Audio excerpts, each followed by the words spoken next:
Bonjour, Éric Charme. On m'a confié la tâche d'animer cette session consacrée à la diversité des sociétés urbaines. Vaste sujet dont on abordera quelques aspects. Il y a un de ces aspects qu'on abordera particulièrement avec Xavier Leloup dans un deuxième temps, qui est celui de la cohabitation entre les populations diverses, ce qu'on peut appeler la cohabitation interethnique. Donc ça, on en reparlera dans un deuxième temps. Dans un premier temps, on va surtout s'intéresser à, disons, l'accueil de populations migrantes en difficulté, à l'accueil des réfugiés, à la question des camps, à la question de l'habitat précaire, au travers de différents aspects, avec trois interventions. Évidemment, si on accorde une place aussi importante dans cette session à ce sujet, c'est parce que c'est un sujet qui occupe largement l'espace médiatique, qui préoccupe beaucoup les politiques. On peut d'ailleurs, peut-être qu'on pourra y revenir dans le débat, s'interroger sur pourquoi une telle importance à cette question. Non pas que ce soit une question qui n'est pas importante, ça n'est pas du tout le sens de la question que je pose, mais est-ce qu'on a aujourd'hui la question de la présence de populations diverses, de la présence notamment des migrants dans les villes, est largement dominée par cet aspect qui tend à poser la question de la présence des migrants comme un problème plus que comme une ressource ou un apport pour les villes. Donc on pourra peut-être aussi en reparler, ce qui renvoie à la dimension politique, proprement parler, de la question des débats qu'elle suscite. Et pour commencer, je vous propose, je suis très bref dans mon introduction parce qu'on a déjà perdu pas mal de temps, on est un peu en retard, donc, et puis il y a des contraintes horaires qui expliquent d'ailleurs pourquoi on a modifié l'ordre qui était prévu initialement, ce qui n'est pas du tout un problème. Donc je vous propose d'abord d'écouter Tommaso Vitale, qui est professeur de sociologie à Sciences Po, qui est directeur scientifique du master, alors il faut le dire en anglais parce que l'enseignement est en anglais, donc Governing the Large Metropolis, pardon, à l'école urbaine de Sciences Po. Il travaille sur de nombreux sujets dans le champ de la sociologie urbaine et de la sociologie politique, mais il est principalement là en tant qu'un des co-responsables de recherche comparative qui mène une analyse critique des politiques en direction des groupes migrants, notamment des Roms et Tziganes. Et cette recherche comparative porte sur la France, l'Italie et l'Espagne.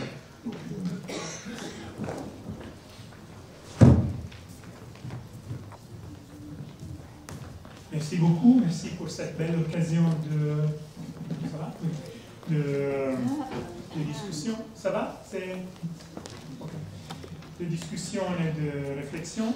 J'essaie de couper un peu mon intervention, de faire vite et de dire un peu, voilà, un peu les limites de ce que je voudrais essayer de discuter. Alors, première chose, c'est de partir d'une recherche qui n'est pas encore accomplie. Donc, c'est vraiment en cours. C'est une recherche qui regarde à des Roms, c'est-à-dire des personnes qui aiment se faire appeler ou de s'appeler entre Roms, dans une vingtaine de villes, en France, en Italie, en Espagne. C'est un ANR comparatif dirigé par Olivier Legros et Céline Bergeron et moi. Notre idée, c'est de regarder des trajectoires de vie. Donc, une approche très, très individualiste, donc bien évidemment très limitée, un problème, mais qui peut nous apporter peut-être un peu plus de connaissances par rapport à des choses qu'on connaît déjà. Et donc, on essaye de réfléchir sur les politiques d'inclusion, les politiques de lutte à la pauvreté, à partir d'une observation fine des trajectoires de vie de personnes qui ont beaucoup un comportement transnational. Et voilà, deuxième chose, je pense que c'est important de savoir qu'on a étudié des personnes qui habitent à Bordeaux, Montpellier, Marseille, Le Havre, Lyon, Lille, Paris, le Grand Paris, l'Île-de-France, en tout cas la région métropolitaine de Paris, et Poitiers, en France, Granada, Valencia, Barcelone, Madrid, La Corogne, Albacete et Séville en Espagne, Roma, Torino, Lecce, Milano, Bari, Padova, Venezia en Italie. Je suis très, comment dire, pour moi c'est très important de dire qu'on a une entrée très limitée, très partielle, mais qu'on l'a essayé, on l'a cherché, car on avait besoin d'ajouter à notre connaissance sur le fonctionnement des politiques publiques en direction de ce type de population, un peu le point de vue, pas trop discursif, mais par rapport vraiment à l'expérience vécue des concernés. Voilà, ça c'était un peu l'objectif. Je vais dire une chose sur les Roms. Moi je défends l'idée qu'on parle de Roms et que c'est un terme très délicat à utiliser car on parle de groupes qui sont très différents. Nous, on a étudié surtout les Roms de la Roumanie, qui donc participent à au moins 7, 8 différents groupes ethniques. Ils sont des personnes qui, en principe et par expérience, parlent plus ou moins la même langue, la romanici, la langue des Roms, avec des dialectes différents. Mais on sait bien que le terme Rom est très extensif et est utilisé souvent pour parler de beaucoup de minorités différentes. C'est vrai que pourquoi on regarde seulement les Roms et pas l'ensemble des personnes, par exemple, qui vivent dans la grande précarité habitative ou d'autres choses. Voilà, car on est très intéressé à regarder des choses, des dynamiques politiques qui affectent les personnes qui sont détestées, ou la question de la haine, du stigma très important, et où la question de l'ethnicité, avec toute sa difficulté, est très importante. Je suis obligé à rappeler 2-3 petites choses. Donc, si on parle des Roms, on parle de personnes qui ont l'orgueil de se définir par rapport à une langue, par rapport à des appartenances à cette galaxie de minorités roms. Donc, ce n'est pas un terme inventé à l'extérieur. C'est vrai qu'ils n'ont pas une religion en commun, ils n'ont pas une terre en commun, ils n'ont pas un projet national, sauf quelques cas très rares, et qui n'ont jamais été, au moins à partir du XVe siècle, majorité dans un territoire.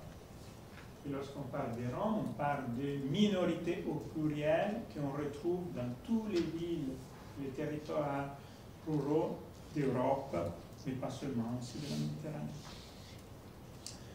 Et c'est vrai qu'on parle de beaucoup de gens. Ça dépend des modalités de calculer. Peut-être la plus réalistique, c'est qu'on parle de plus ou moins 15 millions de personnes sur l'Europe élargie. Et que ces gens ont été très affectés par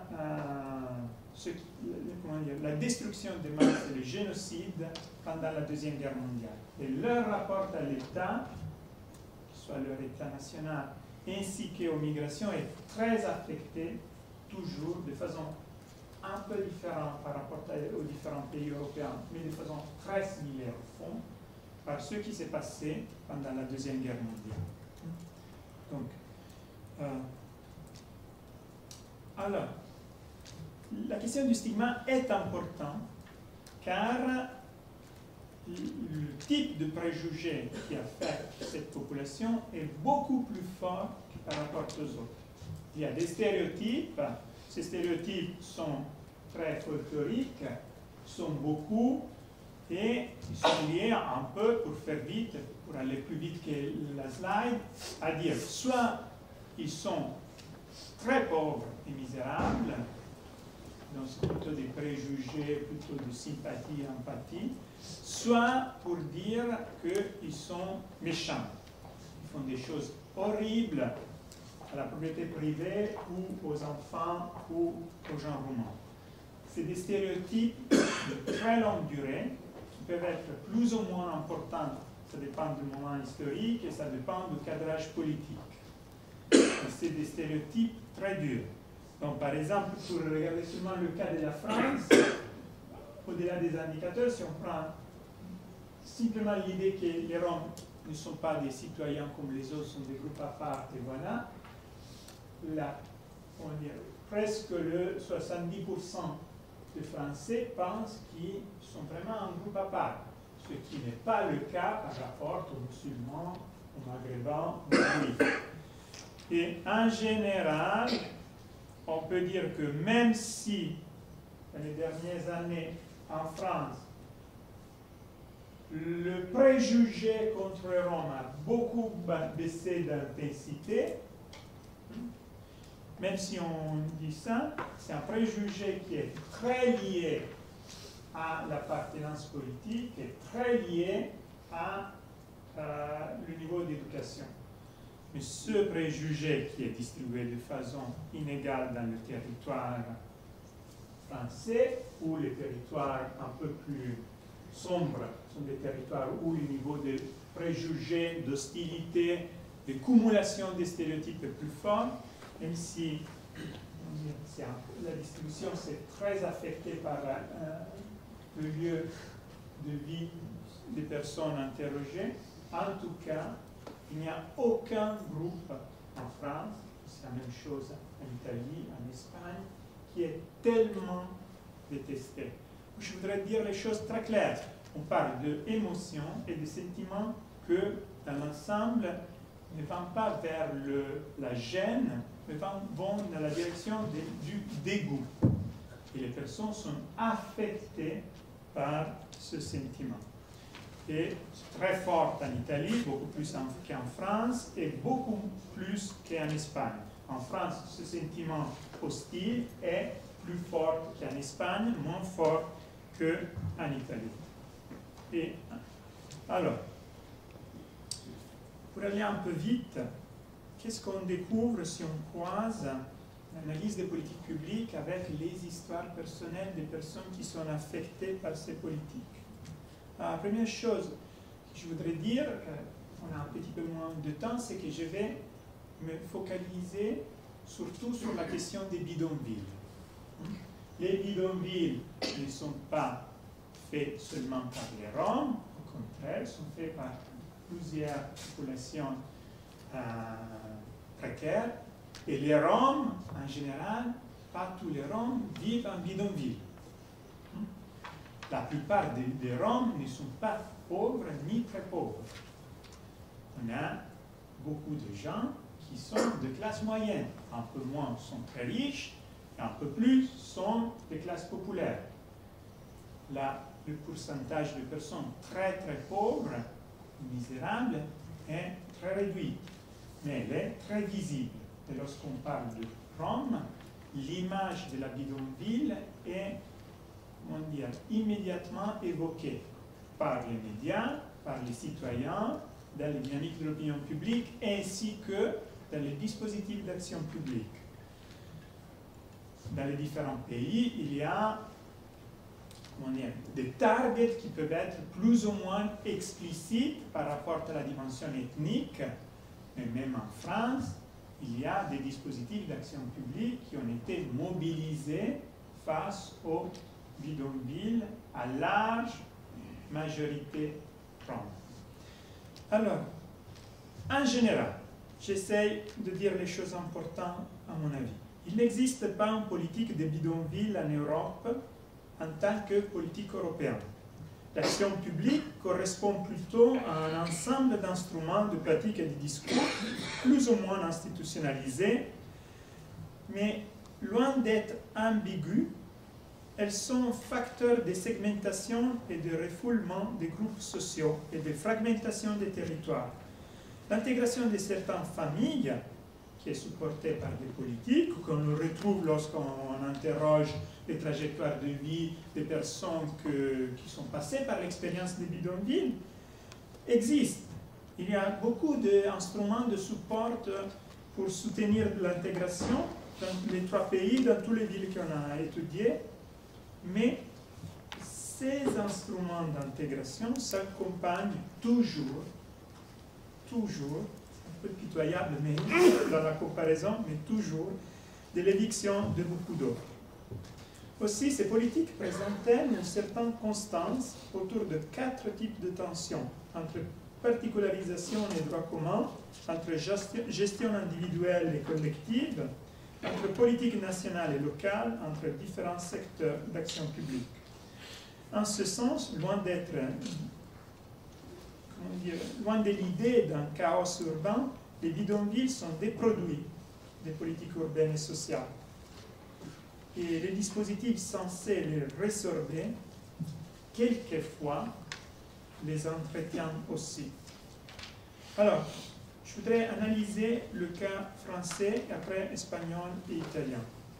Donc, si on regarde la France, moi je dirais que le mot-clé est surposition des modes d'action. En France, l'État n'est pas absent des bidonvilles. On peut dire que c'est une longue histoire. Déjà dans les années 60, ils étaient très présents, l'État. Mais peut-être il faut dire qu'en France, le traitement des bidonvilles par le secteur du logement est tardif. Plusieurs plans nationaux de résorption se succèdent, plus bricolés que planifiés. Et même si dans les années 70, 80, la résorption des bidonvilles n'était pas en question affectée par la thématique des Roms migrants, même s'il était affecté un petit peu par la question des Roms korakanés en provenance de la Yougoslavie. En tout cas, je dirais que ces plans se solderont par des relogements en immeubles ou en cités de transit qui perdureront jusqu'à la fin des années 90. Pourquoi ça nous intéresse, cette approche un peu historique? Car quand réapparaissent les bidonvilles à la fin des années 90, donc vraiment fin des années, je dirais 97, 98, l'État se tient à distance, abordant l'enjeu comme un problème de gens de voyage ou de sécurité. Face à cette inaction, les collectivités locales critiquent les instances nationales et européennes, ordonnent des expulsions ou expérimentent parfois des projets alternatifs. Si dès la fin des années 90, certaines municipalités ont relogé des familles à la suite d'évacuations, profitant des subventions, grâce au dispositif de maîtrise d'œuvres urbaines et sociales à partir de 2005, des dizaines d'entre elles expérimentent des villages d'insertion. Mais tous ces projets sont sélectifs. Les familles sont choisies sur la base de critères sociaux, économiques et de santé. Ils sont contraignants. Les règlements antérieurs, stricts, pour de bonnes raisons, régissent la vie quotidienne. Ils sont refoulants, justifiant l'éviction de la plupart de ceux à qui l'entrée dans les projets est refusée. En Île-de-France, près de 1500 personnes avaient été touchées par ces projets d'insertion entre 2000 et 2011. Mais dans la même période, plus de 4000 autres n'en avaient jamais bénéficié. Le cas espagnol, je dirais, le mot-clé est planification sélective. En Espagne, les politiques s'institutionnalisent dans la fin des années 60, là aussi, mais contrairement au cas français, elles n'ont pas été interrompues, seulement reconfigurées.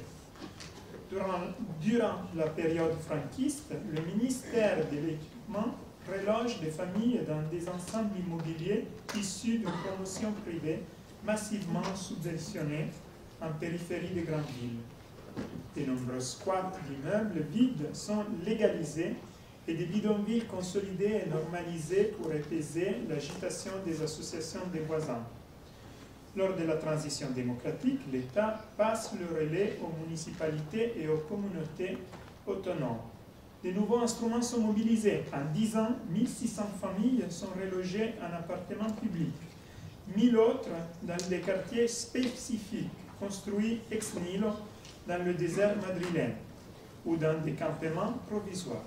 Ces quartiers d'urgence ayant rapidement subi une ghettoisation par abandon des services publics, la communauté autonome de Madrid, par exemple, crée une administration régionale dédiée en 1998, dotée d'un budget annuel de quelques 25 millions d'euros entre 1999 et 2014, employant en 2015 près de 200 fonctionnaires, cadres et travailleurs sociaux. Cette agence unique en Europe, à ma connaissance, achète des logements dans du parc diffus privé, détruit des bidonvilles en collaboration avec la police de l'urbanisme de la municipalité et reloge une partie des familles. Plus de 2000 familles ont ainsi été relogées et les travailleurs sociaux suivent plus de 7000 autres familles gitanes dans la région. Mais toutes les expulsées ne sont pas relogées. Au cours des 30 dernières années, le taux de relogement calculé par Thomas Aguilera est de 56%. Beaucoup de familles se sont réfugiées dans la Canada Real Galiana, qui n'a cessé de croître depuis les années 80. Si je dois dire le mot-clé de l'Italie, je vais terminer, c'est fragmentation, innovation et discrimination. Et le retour des bidonvilles, on dit, dans les années 60 en Italie, l'idée c'était de gérer les bidonvilles par rapport à des politiques d'accès à la propriété, plutôt propriétaire que prolétaire, c'était le slogan du gouvernement. Après, discontinuité, comme en France, et retour des bidonvilles à la fin, au milieu des années 90. Et dans un contexte politique tout à fait différent, les fonctions de programmation ont été décentralisées en faveur des régions, y compris dans le domaine du logement. Dès lors, la lutte contre les bidonvilles se développe de façon très fragmentée, ville par ville, sans coordination. La plupart d'entre elles articulent évacuation systématique et cyclique des terrains et offrent pour une minorité d'un logement spécial dans des institutions communales ad hoc.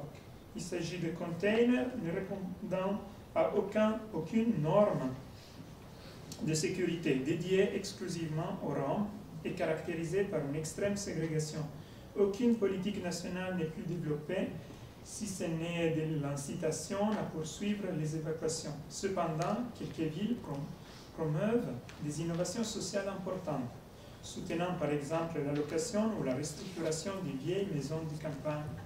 La fragmentation laisse de la place pour le jeu politique local, où les organisations non gouvernementales, les partis et les mouvements des citoyens font pression en direction tantôt de la discrimination, tantôt de l'innovation. Donc, pour conclure, 3 choses, si j'ai une minute. Premier, très forte importance de l'absence de données. Ignorer pour ne pas agir. Pas de système d'information partagé, personne ne connaît rien, les nombres sont aléatoires et voilà, un peu de connaissances chez les chercheurs qui essaient de se fédérer, de partager des informations, très forte faiblesse. Deuxième point de conclusion, dépolitiser pour marginaliser, c'est-à-dire beaucoup d'interventions techniques gérées sur le plan de la technique, de l'inclusion, qui est bien discutée en termes de modalités de soutien pour aider, mais où la question de qui sont les inclus et qui sont les exclus, qu'est-ce qui se passe avec les déchets humains, c'est jamais posé.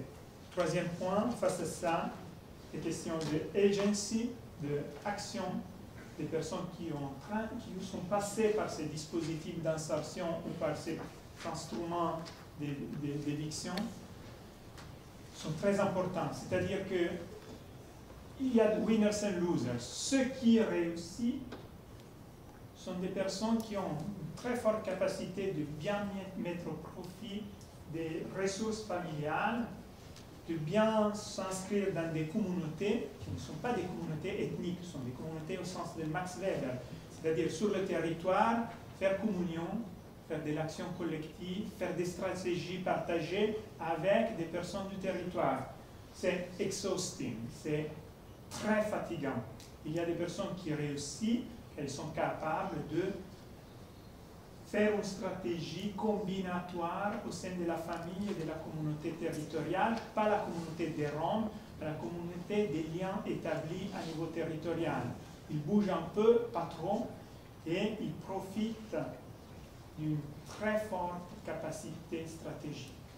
Mais c'est fatigant, beaucoup de familles n'y arrivent pas, et les familles qu'on a trouvées réussir, on était dans leur stratégie combinatoire sur le territoire, on était bien accompagnés par la puissance publique, avec des dispositifs inclusifs.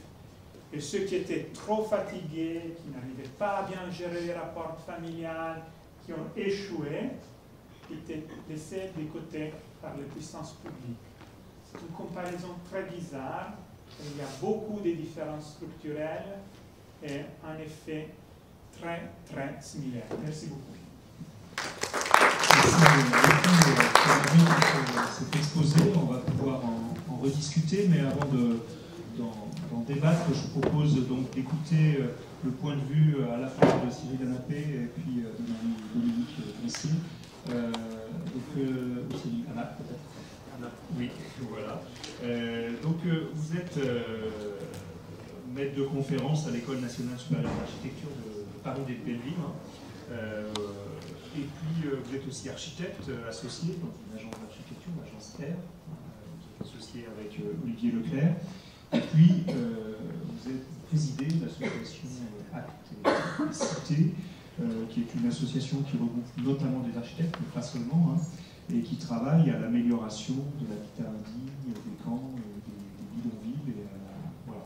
Et puis je crois que vous êtes particulièrement intéressé par la question des populations dont il a été question, que je ne nomme pas parce que je crois que vous n'êtes pas forcément très...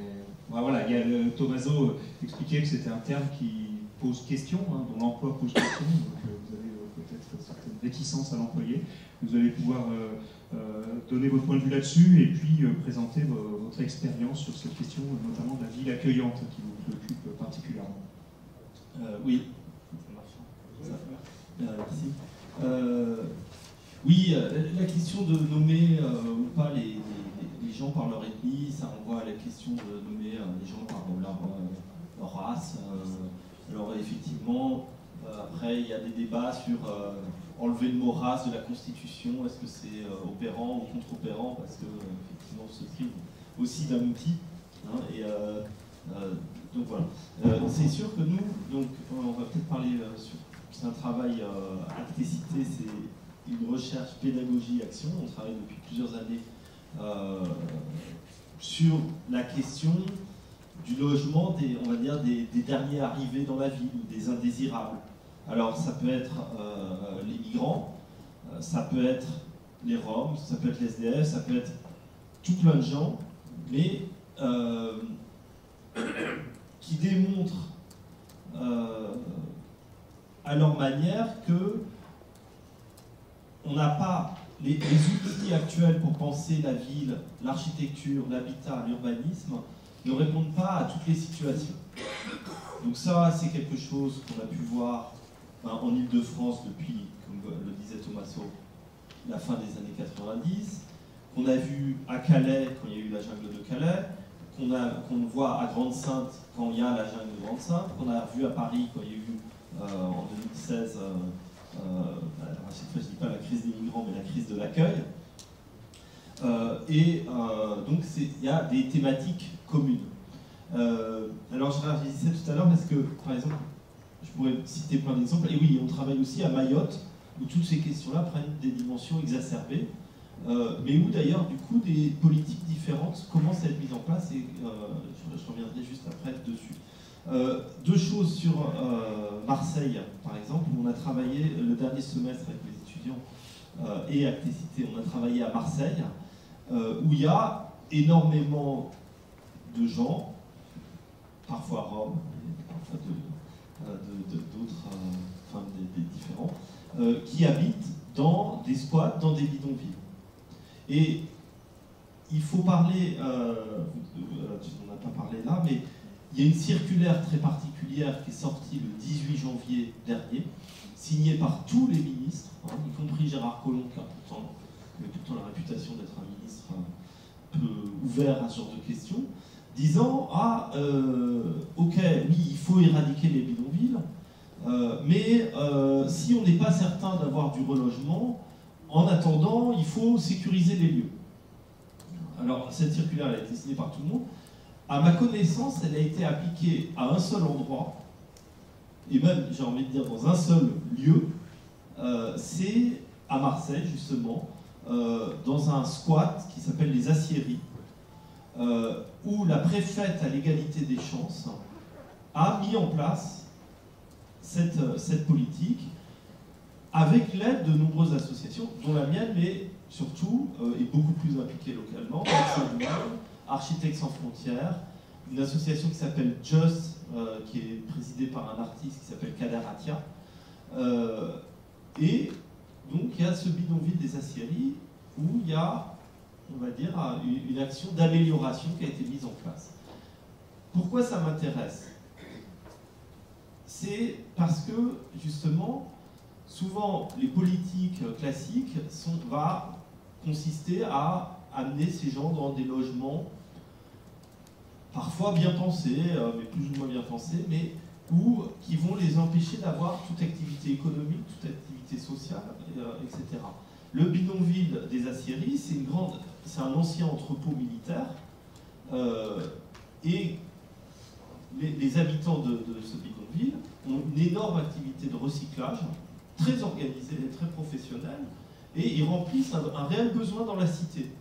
C'est-à-dire que c'est quelque chose qui n'est jamais dit, mais par exemple, Veolia sous-traite systématiquement le démontage des machines à laver à des Roms, parce que personne d'autre n'a le temps, la technicité, le savoir-faire, etc., pour le faire. Tandis que j'ai cette scène étonnante, comme ça vous voyez une très belle femme qui arrive devant une machine à laver, vous voyez une masse apparaître, et un quart d'heure plus tard, tout est soigneusement trié entre cuivre, acier, aluminium, plastique, etc., rangé, propre, et revendu à Veolia, qui d'ailleurs fait, entre guillemets, des fausses factures d'auto-entrepreneurs à ces personnes pour justifier ce traitement. Coupé au montage. Oui, une grande entreprise. Donc, voilà. Alors, les questions sur la ville accueillante, ça pourrait être celle-là. Voilà, alors ça s'est posé, ça se pose, juste, je vais être bref, mais à Mayotte, il y a aussi, justement, alors il y a des bidonvilles, énormes, bien sûr. Juste parce qu'en fait, on a une contrainte horaire très forte, donc je vous propose de reprendre la parole après sur Mayotte.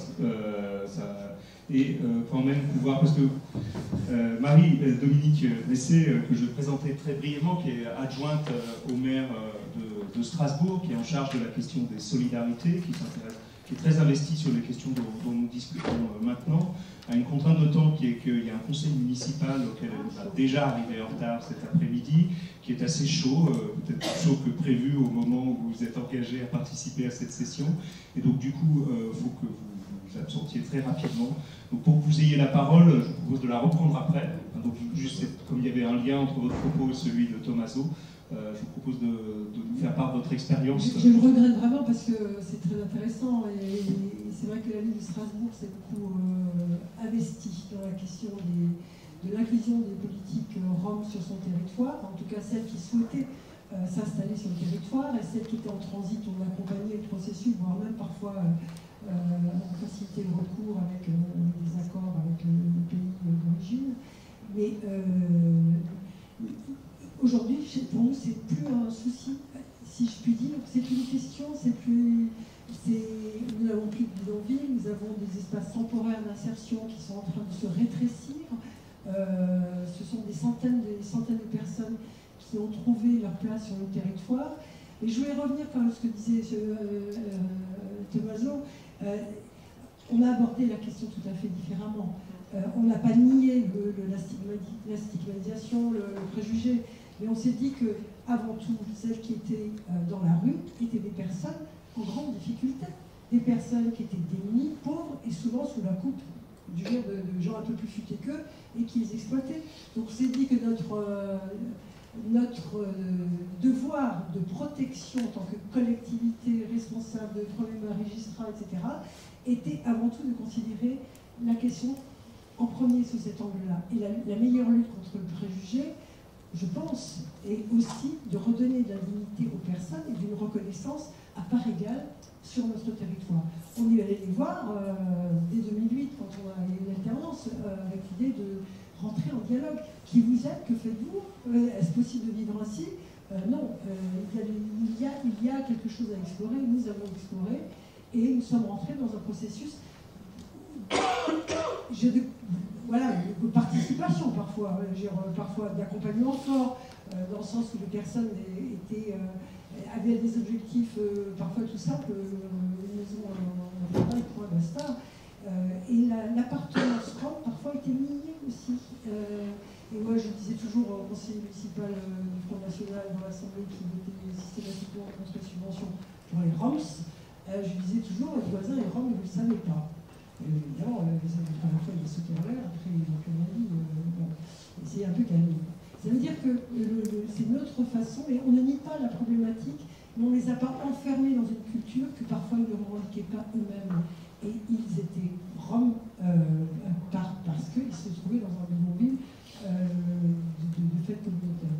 Donc c'est vrai, c'était les droits fondamentaux, les droits réels, pas de discrimination, pas de concurrence entre les publics, il y a le droit commun et les Roms, non, il y a des gens en vulnérabilité sur un territoire. Et en fait, c'est ce qu'on continue aujourd'hui avec l'inclusion des migrants sur notre territoire. On est un peu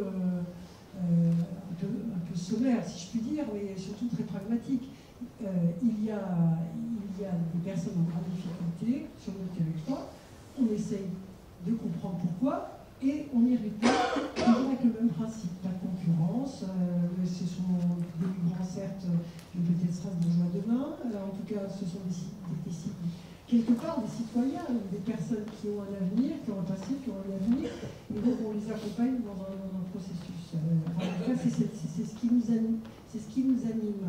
Et je pense que les villes sont des territoires où de proximité extraordinaire, en prise directe, mais en même temps où les enjeux sont très forts, les enjeux de cohésion sociale, de dynamique partagée, territoriale, etc. Donc il y a vraiment lieu d'enclencher des réponses. Et nous avons fait le pari à Strasbourg de se dire, eh bien, faisons fi des statuts. Il y a des personnes vulnérables, voyons comment on y répond. Et c'est ainsi que le dialogue s'enclenche avec les services de l'État, la préfecture, au plus haut niveau. Et c'est ainsi que nous arrivons à avancer d'une manière ou d'une autre. C'est ainsi que nous allons voir le département en disant protection de l'enfance, ça nous concerne un peu, peut-être écosystème dans le coup. Les acteurs associatifs qui sont saturés n'en peuvent plus, ne savent pas comment répondre à la tension du nombre. Et bien, nous les soutenons, nous accompagnons. Et nous avons, en fait, le maire a eu cette parole extraordinaire sur laquelle je m'appuie depuis toujours. En 2010, personne n'a vocation à vivre de manière pérenne dans l'espace public. Il y a, ce n'est pas digne, voilà, donc c'est un préalable, ce n'est pas digne. Comment fait-on pour trouver des avancées qui répondent à ces situations et qui permettent aux personnes, quelle que soit leur histoire, et en particulier les migrants, d'avoir un bout de vie, un bout de parcours, peut-être long, peut-être court. On ne sait pas trop ce qui va se passer sur ces personnes qui sont sur notre territoire en difficulté, des bouts de parcours qui leur permettent de se continuer à se construire et d'être actifs, même s'ils n'ont pas droit à tout, parce que ils sont dans une situation administrative qui est complexe, mais au moins qu'ils puissent continuer à avoir une vie sociale, une vie qui leur permet d'aller vers autre chose, ou vers ici, enfin peu importe, sur le territoire donné, mais qui ne partent pas encore plus cassés que nous le sont dans quelques années. Voilà, donc ça veut dire une logique aussi de ville hospitalière. Donc on s'est engagé clairement, toujours avec raison sur cette fameuse parole d'hiver, quand le préfet, le secrétaire général avec qui les choses se discutent, c'est un principe et on y travaille. Donc c'est une logique d'acteurs qui est en train de se structurer depuis un an. D'autres villes le font, hein, on n'est pas les seuls. Villeurbanne, Grande-Sainte, Grenoble, avec les actions locales, quelles qu'elles soient, Rome, enfin, toutes ces actions sont purement et simplement, et toutes les politiques sociales portées sont d'abord, il faut qu'il y ait une volonté politique, c'est vrai, mais c'est aussi le fruit des ingrédients locaux, de l'histoire locale, des outils, des acteurs, etc. Et à partir de cela, on arrive à créer des dynamiques qui sont parfois semblables, parfois pas tout à fait, mais qui parfois sont dans un... et toutes ont, en tout cas aujourd'hui, moi je suis persuadée, qu'il y a énormément de territoires qui ont cette volonté d'accueil. Donc on a créé, et ça peut dire, je crois que Daniel Caram sera là, on a créé l'Association nationale des villes et territoires accueillants, ensuite à partir des villes, et les villes sont en train de rentrer en tant que telles, en se disant il faut lutter contre les préjugés, mais surtout contre le repli, contre la xénophobie, contre le populisme. Et si on n'a pas une visibilité par des mises en action concrètes dans nos territoires et une mise en visibilité par un réseau national qui peut faire remonter les choses, on va tous être dans le mur. On a besoin, aujourd'hui je pense, sur ces questions des territoires qui sont en confrontation directe avec l'immigration et pour lesquels souvent il y a une insuffisance, c'est le moins qu'on puisse dire, des politiques nationales, on a besoin d'être actifs en tant qu'élus locaux face à la réalité. Je ne sais pas dormir, je ne sais pas quoi manger, je ne sais pas comment faire pour que mon fils puisse aller parce que je dors dans un squat, etc. On a besoin de trouver des réponses et on a besoin pour cela que l'acteur majeur sur l'immigration soit aussi, comme ça l'a été sur les Roms, soit aussi au rendez-vous et dans un dialogue permanent avec ce que j'attends, j'espère, revendique, c'est des contrats territoriaux, de la transparence sur la politique migratoire qui permet aussi, ensemble, de construire des réponses qui soient avec des moyens, avec de l'ingénierie, etc. Donc je salue, c'est vrai que ce qui se fait sur les réfugiés, aujourd'hui il y a une volonté, il faut le dire, ceux qui sont statutairement réfugiés, c'est-à-dire qui ont le droit de rester ici, parce que là, on a une vraie réponse qu'on n'avait pas jusqu'à présent. Ceux qui arrivent ici deviennent réfugiés avec un statut, donc rentrent comme vous, dans le droit commun, l'éducation, le travail, tout ça est possible, mais encore faut-il acquérir la langue, faire que la sorte de diplôme soit reconnue, que les acquis professionnels soient validés, etc. Et il n'y avait aucune stratégie en France pour l'inclusion des réfugiés. On part de très loin en France sur ces questions-là. Les Roms sont un épiphénomène majeur, à un moment où la politique nationale était terrible là-dessus, mais je prends plus globalement, on a en France des questions de transposées et surtout plus globalement au niveau de l'Europe. Petite question sans vouloir vous retenir trop longtemps, parce que je sais que vous allez devoir nous quitter très bientôt. Strasbourg est dans une situation géographique particulière, bien connue, qui regarde l'Allemagne. Et sur ces questions, qu'est-ce que vous voyez d'intéressant côté allemand? Alors, moi, ce que je vois d'intéressant côté allemand, enfin, on a vu en 2015, surtout, maintenant c'est un peu plus compliqué parce qu'on a le reflux. L'accueil en Allemagne a été organisé. Il y a une volonté politique nationale, avec des moyens nationaux mais énormes qui ont été mis en œuvre. 3 ans après, c'est un peu le reflux, parce que finalement, 1 million de personnes accueillies, elles ne peuvent pas toutes rester sur le territoire. Et certaines se retrouvent de vocation à quitter le territoire, dans sa frontière et chez nous. Et c'est vrai que dans les débats, les échanges qu'on a avec les Allemands, c'est toujours très compliqué, parce qu'on est dans 2 mondes différents, totalement différents sur la façon d'accueillir. Par contre, ce qui est identique, et nous on s'en rend compte en France, enfin à Strasbourg, c'est quand l'appel du maire en 2015 à accueillir les réfugiés a été entendu. J'ai frémi parce que c'est moi qui ai dû mettre en œuvre ça quasiment dans la journée. 15 jours après, on arrive de ville, coup de téléphone, mail, etc. Et les gens sont les petits bras sur la couture du pantalon, prêts à intervenir. Ça veut dire qu'il y a dans la population, avec des appréciations différentes aussi sur je suis prêt à accueillir, mais bon, je sélectionne, etc. Mais il y a dans la population un vrai sentiment d'ouverture au monde et de solidarité pour ceux qui pensent surtout au conflit, sont en difficulté avec le conflit. Alors, élargir comme en Allemagne, ça nous aura un peu aidé quand on s'est retrouvé avec plein de bénévoles et pas de réfugiés.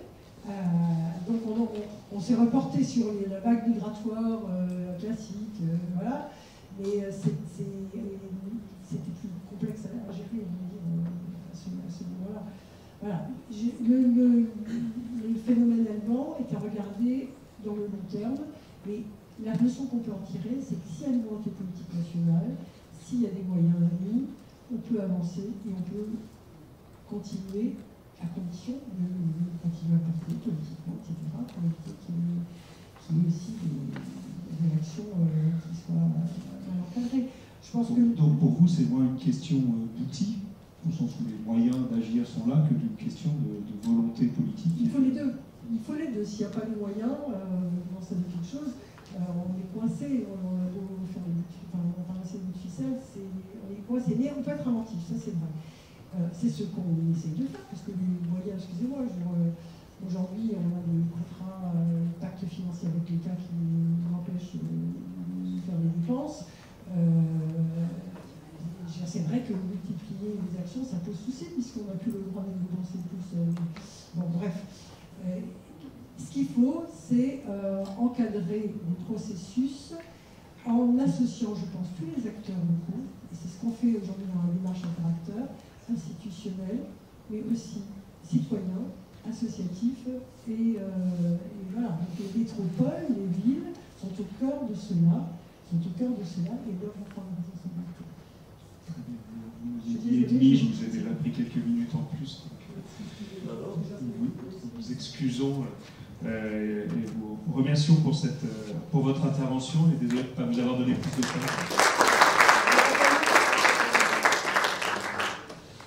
Voilà, donc du coup, je repasse la parole à Cyril Hanaf, peut-être aussi pour réagir aux propos qui viennent d'être tenus par Marie-Dominique Dressé et revenir sur le cas de Mayotte aussi. Oui, il y a tellement d'endroits de parler. Damien, tu peux me donner carrément non. Il est au conseil municipal. Ah bon? Non. Comment? D'accord. Non, mais juste un mot sur Grande-Synthe. C'est que là, par exemple, j'y vais jeudi à Grande-Synthe, mais c'est terrible parce que, en fait, la politique du dernier ministre de l'Intérieur fait qu'il y a aujourd'hui autant de migrants qu'il y en avait quand Damien Carrère a pris la décision d'ouvrir le camp de la Lumière. Alors, sauf que quand il a pris la décision d'ouvrir le camp de la Lumière, à l'époque, il y avait déjà un camp informel qui était horrible, qui était peut-être le pire camp du monde, vraiment. C'est-à-dire qu'il y avait un problème de boue, tout le monde avait de la boue jusqu'au genou. Ça, c'était fin 2015. Et donc, il y a 3 ans exactement. Il y a 1700 personnes dans ce camp informel, et il décide d'ouvrir le camp de la Lumière. Il ouvre le camp de la Lumière. Le camp de la Lumière aura ces moments entre guillemets de joie et puis d'horreur, jusqu'à son assemblée finale. Et depuis, ce qui se passe, c'est qu'il y a des politiques d'invisibilisation totale, c'est-à-dire que tout le monde est chassé de partout tout le temps, et le non-accueil des migrants est en train de devenir un réel problème à Grande-Synthe. C'est-à-dire que, alors, quand il y avait le camp de la Lumière, Damien Carrère était très fier, à raison, de constater qu'au premier tour de l'élection présidentielle, Marine Le Pen avait fait son score le plus bas de toute la région Hauts-de-France. Et elle n'était pas du tout première comme elle était partout. Là, aujourd'hui, avec ces politiques de non-accueil, il y a des gens qui ne savent plus où aller. Les 1700 personnes qui sont chassées de partout sont dans des portes cochères, dans des parkings, etc., etc. Et il y a un vrai problème qui apparaît dans la cité, parce que les gens... vous avez pas, s'il y a quelqu'un couché devant votre porte quand vous rentrez chez vous, ça va une fois, mais assez vite ça va plus. Donc, d'où l'urgence, à un moment, de repenser ça, de repenser l'accueil, et encore une fois, de constater que les politiques classiques ne vont pas. Pourquoi? Je veux dire, classique, c'était de se dire, ah, on va faire un camp. Ah oui, mais le camp, finalement, ça allait pas et il a brûlé. Parce qu'il y avait quelque chose qui n'allait pas dans la peau. Donc c'est ça la recherche de la ville accueillante. C'est de se dire, qu'est-ce qu'il faut faire? On a une situation urbaine et sociale très particulière. À Grande-Sainte, vous avez 1700 personnes dans une ville de 20 000 habitants qui ne savent pas où dormir, qui sont chassés. Qu'est-ce qu'on fait? On a vu que le camp n'était pas la solution. Quelles sont les autres solutions? Je fais un peu de la pub pour le livre, hein, puisqu'on propose des pistes de solutions par rapport à ces questions. Vous pouvez donner le titre. La ville accueillante, donc publiée aux éditions du PUCA. Collection de il y a un exemplaire, je crois que c'est ça ici, mais il y a des problèmes de tirage. À Mayotte, alors justement, là c'est ça qui est intéressant, c'est qu'il y a eu une politique là qui se met en place, pareil, c'est un endroit particulier, à un moment donné, même si d'ailleurs j'ai appris récemment que ça faisait des enfants dans une autre commune. Donc Mamoudzou, c'est la plus grande ville, c'est le chef-lieu de département de Mayotte. Il y a une banlieue qui s'appelle Kaweni, qui a une réputation sulfureuse, et dans cette banlieue, il y a un bidonville qui s'appelle Mahabourini. Mahabourini, c'est-à-dire le cimetière, parce qu'il est derrière le cimetière. Mais Mahabourini a une particularité, c'est que c'est sur une parcelle qui appartient entièrement à la commune. Et là, alors c'est vachement ambigu d'ailleurs sur la relation des politiques et des fonctionnaires. Parce que il y a globalement une énorme hostilité vis-à-vis des migrants, comoriens, même si dans l'idée en question, il y a une proportion non négligeable de Français et de gens qui ont des papiers qui habitent. Mais que faire de ce bidonville? Surtout qu'à Mayotte, on est bien conscient que casser le bidonville, c'est juste en créer un autre. Et d'autant plus que les politiques sociales, alors je crois que ça va un peu mieux maintenant, mais en 2016, je crois qu'il y avait, sur l'ensemble de Mayotte, qui est une communauté où il y a 300 000 personnes qui habitent, il y avait, je crois, moins de 20 logements sociaux qui ont été construits. C'est pas 20 ensemble, c'est 20 unités de logements sociaux. Donc voilà. Alors là, il y a une politique qu'on est en train d'inventer. Il y a Solia qui est impliqué aussi, il y a d'autres acteurs qui sont impliqués, Solia Mayotte, le GRET, de travailler sur l'espace public, de faire de l'espace public qui... Alors, et pardon, excusez-moi ces digressions à répétition, mais tout cela provenant du risque. Parce que bien sûr, le bidonville, il est sur un quartier sujet au glissement de terrain. On ne parle pas des tremblements de terre à répétition actuelle, même s'ils ne sont pas hyper forts. Risque incendie, il y a eu un incendie à Mahabourini. Et on a un maire qui est un peu en accord avec sa population, qui dit « Ah, ils font chier, il faut peut-être bidonville », et bon, qui voit bien que... et donc, on le prend par le domaine du risque. C'est-à-dire que la loi dit, si les gens qui sont dans le bidonville ont un problème, s'il y a un accident, du fait d'un incendie, d'un glissement de terrain, etc., c'est votre responsabilité, monsieur le maire. Donc voilà, on vous propose une politique pour réduire le risque. Donc on va travailler sur, on propose là, on a une mission même maintenant, on est en train de le décider en concertation, des cheminements en béton, des espaces publics qui font à la fois coupe-feu, qui retiennent les glissements de terrain, qui proposent des lieux de refuge en cas d'ouragan. Et donc, par le domaine du risque, on refait de l'urbanité. Et on va dire que c'est de l'éradication du bidonville par le haut, c'est-à-dire qu'on reste sur place et qu'on va on améliore l'espace public pour que le logement s'améliore. Donc voilà. Non, mais merci pour cette intervention. Je crois que normalement on aurait dû terminer la session à cette heure-ci, donc on a encore un temps d'échange à suivre. Je propose quand même, avant de passer la parole à Xavier Leloup et de changer de sujet, de prendre 2 questions dans la salle, sachant que les intervenants sont, je pense, encore là pour la pause déjeuner, donc si vous avez des questions, des échanges à avoir avec eux, ce sera encore possible. Mais là, est-ce qu'il y a eu 2 questions qui brûlent des lèvres, une intervention, ou est-ce qu'on passe au sujet suivant? Alors, bon, vous avez tous très faim en fait. On a compris le message, donc merci en tout cas, sauf si Tommaso, tu étais le premier à intervenir, c'est pendant que Xavier s'installe, c'est peut-être une remarque qui pourrait conclure cet échange. Moi j'avais une question en fait.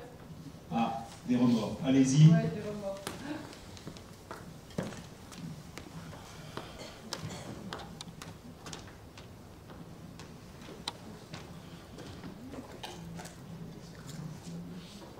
Oui, bonjour, donc Michel Gonnet-Chauvet, je suis au ministère du Développement Durable, enfin maintenant MTES. Moi j'avais une question sur l'exposé sur les Roms, parce que je sais que les questions de définition sont très, très compliquées dans ce domaine. Vous n'avez jamais parlé de gens du voyage. Est-ce que pour vous c'est vraiment complètement différent, ou est-ce qu'il y a des intersections, si je puis dire, vous ne l'avez pas cité, voilà. J'avais notamment cette question. Et deuxième question, c'était que vous avez parlé de village d'insertion. J'ai trouvé ça très très intéressant, mais personnellement, enfin, je connais très très bien l'Île-de-France et j'ai pas, si vous voulez, enfin, je connais un petit peu l'habitat dans le domaine des gens du voyage, mais on ne parle pas de village d'insertion. Donc je voudrais savoir ce terme-là, est-ce qu'il vous est propre, mais dans le domaine en France, c'est pas un terme très très courant à ma connaissance. Peut-être que je me trompe. Voilà. S'il y a d'autres personnes qui peuvent me renseigner sur les deux.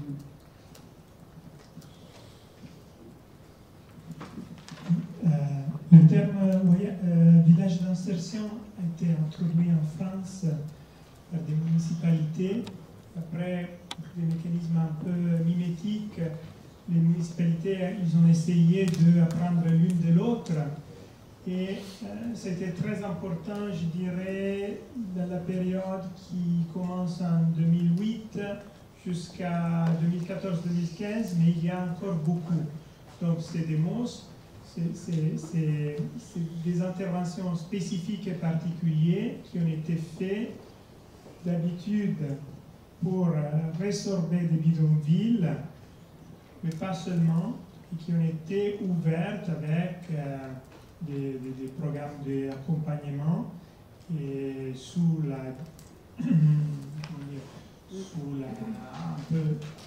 avec un engagement très fort du secteur associatif. Et c'est un terme qui a été imposé au langage administratif. Mais c'est un terme, c'est une formule française et ça a été très important aussi à l'Île-de-France, c'est très important. Très présente dans le nord, autour de la métropole de Lille, beaucoup pratiquée à côté de Lyon, Montpellier, etc. Des formules très différentes. On a certains qui sont vraiment des formules pour 3-4 familles. C'est un foyer avec un peu de travail social et des médiateurs. Dans d'autres cas, c'était des expériences ouvertes à 20, 25, 30, 40 familles. C'est des grandeurs très différentes. Gens de voyage, c'est une définition administrative française. Les voyageurs, ils aiment beaucoup se faire appeler voyageurs à l'externe. Ils sont des citoyens français qui pour des années, ils ont eu un combat très fort pour enlever un carnet de voyage qui était très discriminatoire,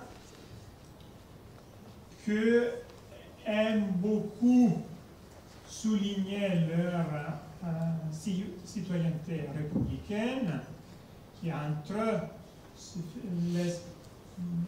s'appelle manouche, et qu'ils aiment parler une variante très germanique de la langue des Roms. Et que pour des années, ils ont eu, surtout dans leur composante, liée à des associations protestantes, ils ont beaucoup participé à des mouvements pour l'Union romanique. Donc, ils font partie à plein titre, et pour leur demande de la galaxie Rome, au Roumanie. Ils n'aiment pas être appelés Rome comme terme capable de tout prendre. Voilà. Je voulais faire un commentaire. Et juste voilà, une précision aussi. Par exemple, il y a un peuple aussi, enfin un groupe qui s'appelle les Bidounes. Les Bidounes, c'est des gens qui viennent d'Allemagne, qui sont complètement des gens du voyage, avec des caravanes, des grosses voitures, etc., mais qui sont blonds, qui sont chrétiens évangéliques. Alors beaucoup de Roms d'ailleurs sont chrétiens évangéliques, mais et donc ouais, c'est vraiment les gens du voyage et les Roms au sens de Tommaso, ça n'a rien à voir. Moi je dis une chose, vraiment 20 secondes. Première chose, ce qui pour moi est important, c'est de dire que voilà, Strasbourg c'est un cas exceptionnel, extraordinaire, beaucoup, et fantastique, magnifique. C'est pour ça qu'on l'a invité. Mais quand même, il faut vraiment prendre au sérieux l'énorme degré de sélectivité que les politiques d'inclusion ont eu par rapport à des populations qui, voilà, on doit les appeler avec un terme ethnique, car par rapport à ça, elles ont subi des discriminations par rapport au dispositif de droit commun. Plus ou moins, ça dépend des villes, mais quand même, les politiques d'inclusion ont joué un rôle d'exclusion à côté des politiques d'exclusion, que je sais beaucoup plus méchantes et beaucoup plus... Mais c'est très important de voir comment ces politiques ont sélectionné les plus performants. Deuxième chose que je voulais dire, en tout cas, dans la stratification sociale des personnes avec une appartenance rome, les plus pauvres ont été visibles. Les autres n'étaient pas pris en charge, ils ont subi des discriminations fortes. Donc on n'a pas eu le temps de tout voir, mais cette sélectivité, pas seulement des dispositifs face aux personnes dans la grande précarité, mais cette deuxième sélectivité face à ceux qui ne sont pas dans la misère par rapport au logement et qui ont d'autres problèmes en ville, d'autres problèmes avec des caractéristiques urbaines, je pense que c'est une question importante à rappeler. Merci. Donc on clôt cet échange autour des politiques et des rapports aux populations, et puis de la manière d'accueillir, disons, des populations migrantes en situation souvent difficile. Là, on se pose la question plutôt de la cohabitation, comme je le disais tout à l'heure, et derrière aussi celle de la diversité des villes. Diversité qui, quand on écoute les chercheurs, a quand même changé de nature au cours des décennies récentes. Alors, on le voit exprimé au travers d'idées d'ailleurs qui vont être prises dans la présentation sur la superdiversité, l'hyperdiversité. On parle aussi de minorité majoritaire, au sens où dans un certain nombre de villes, il n'y a plus, c'est plus simplement à l'échelle de quartier, mais à l'échelle de ville entière, il n'y a plus de population qu'on peut dire majoritaire, du moins quand on raisonne en termes, disons, d'origine ou d'assimilation à une catégorie ethnique particulière. Donc Xavier, tu vas nous éclairer à partir du cas de Montréal. Tu es professeur et chercheur à l'INRS, Institut national de la recherche scientifique à Montréal, au Centre Urbanisation Culture Société. Tu as beaucoup travaillé donc sur la cohabitation interethnique dans les quartiers de classe moyenne, notamment avec Annick Germain. Il y a un texte qui a été publié dans un ouvrage que je recommande, dirigé par Emmanuel Lenel, sur l'espace des sociologues. C'est tout récent, c'est date de 2018. Et puis pour ceux que ça intéresse, je le signale, parce que tu me l'avais signalé, il y a une étude qui s'appelle la Nouvelle géographie sociale de Montréal, dont un certain nombre de cartes qui vont être présentées ici sont issues, qui a été réalisée avec Damaris Rose et qui est accessible, ou qui va être accessible en ligne sur le site de l'INRS. Tu as la parole. Merci Eric, merci aussi aux organisateurs de m'avoir invité. Donc quand j'ai préparé ma présentation, j'ai l'impression que le micro ne fonctionne pas. Le micro ne fonctionne pas. Ici, il faut s'approcher. Il faut s'approcher. Ça va mieux? Oui. Ok, je vais parler fort et plus proche du micro. Avec le micro là. Est-ce que vous m'entendez ou pas? Oui. Donc, quand j'ai préparé ma présentation, au début, j'étais un peu incertain parce que j'ai vu qu'il y avait tout un programme sur l'internationalisation. C'est pas mon thème directement, mais on m'a dit, oui, on parle aussi d'immigration, de diversité urbaine. Là, je me suis déjà senti beaucoup plus à l'aise. Et aussi, en préparant cette présentation, je me suis dit, bon, vous voyez le plan. On m'a dit que c'était aussi, d'après ce que j'ai vu des travaux antérieurs là, de ce groupe ou de ce réseau, je ne sais pas trop comment il faut l'appeler, que ça impliquait aussi ce que nous on va appeler au Québec des gens des milieux pratiques. On va dire c'est des décideurs, des gens d'ONG, etc. Et donc je ne vais pas adopter non plus une présentation standard où j'aurais fait une problématique, question de recherche, résultats avec la méthode entre les deux. Et donc en fait, ce que je vais faire, c'est que je vais combiner deux choses, deux types de travaux que je mène. D'une part, des choses très macro que je fais dans le cadre d'un partenariat, Quartier en transition. Ça, c'est toute la question de la géographie de l'immigration, la géographie de la diversité. Mais aussi, et de plus en plus, on s'est reposé des questions là-dessus, et je vais vous expliquer comment dans un instant, des questions socio-économiques, ou de statut socio-économique, et donc de bonne vieille ségrégation sociale dans les villes, qui interfèrent très fort à Montréal, on s'est rendu compte, avec les questions de restructuration économique et d'internationalisation. Et d'autre part, je vais parler d'une autre recherche beaucoup plus qualitative. Voilà, Eric on a déjà dit un mot, avec Annick Germain, donc sur des quartiers de classe moyenne. Donc pourquoi le quartier?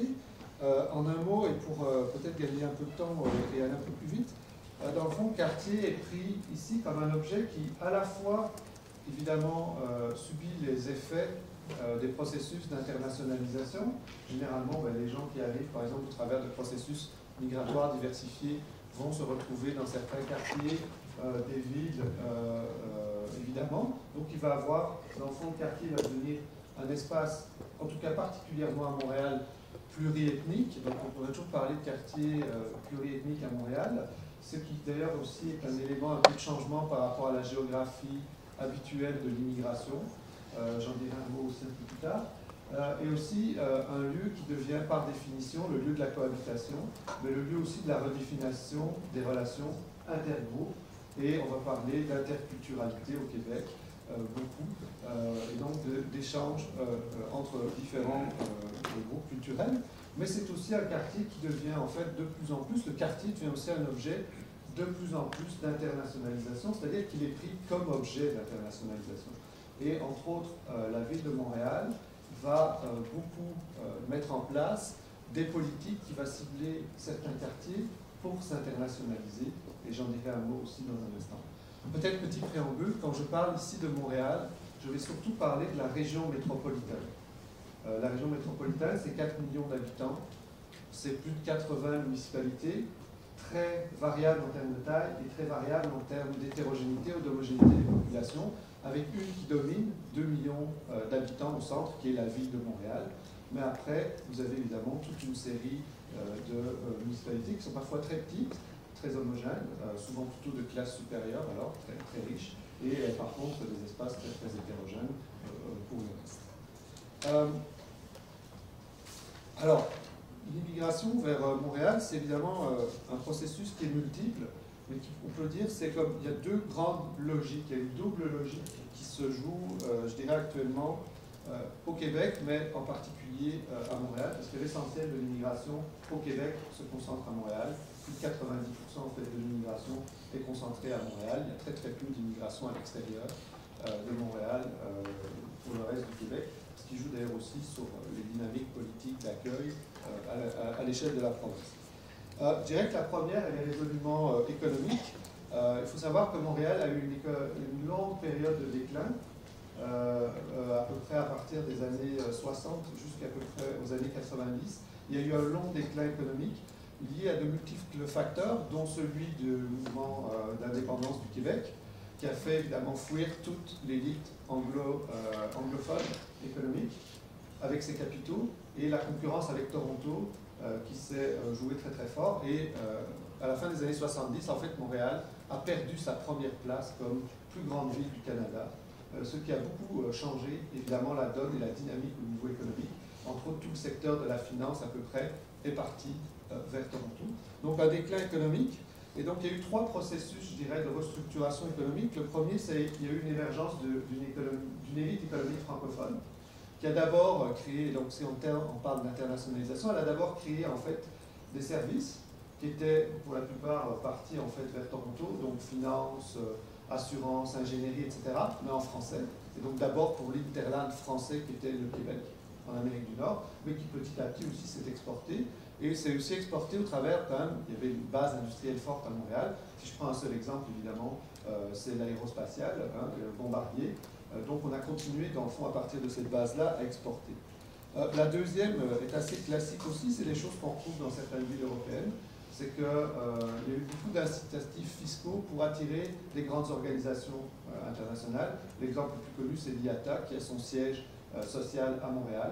Et donc souvent, Montréal est décrite comme la Genève d'Amérique du Nord, parce qu'il y a après, évidemment, Washington, le district de Washington, c'est la ville en Amérique du Nord où il y a le plus de sièges pour l'Amérique du Nord de grandes organisations internationales.